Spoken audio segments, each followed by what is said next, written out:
প্রত্যেক নবীদেরকে পরীক্ষা করেছেন, সাহাবা একরাম রাদিয়াল্লাহু আনহুম তাদেরকেও পরীক্ষা করেছেন, তাবিঈন তাবে তাবিঈন তারাও পরীক্ষার সম্মুখীন হয়েছে এবং কি পরীক্ষার মধ্যে সফল হয়েছে।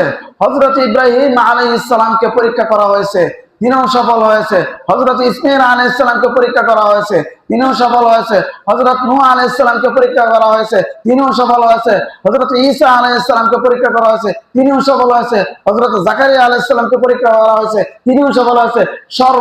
সর্বশেষ নবী, আপনার নবী, আমার নবী, বিশ্বের সকলের নবী, ফেরেশতার নবী, জিন ইনসান সকলের নবী হযরতে মুহাম্মদ আরবি সাল্লাল্লাহু আলাইহি ওয়াসাল্লাম, তিনাকেও পরীক্ষা করা হয়েছে।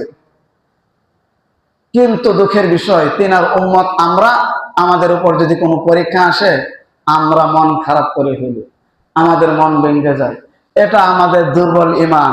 সর্ব অবস্থায় সর্ব হালতে আল্লাহ তাআলার যত রকমের পরীক্ষা আসুক না কেন, সব জায়গায় এই পরীক্ষার মধ্যে সফলতা অর্জন করা এটা একমাত্র আমাদেরই দায়িত্ব। আমরা মুমিন মুসলমান, আমরা ঈমানের উপর অটল অবিচল আমাদের থাকতেই হবে, থাকতেই হবে। অন্য কোন ধর্মের উপর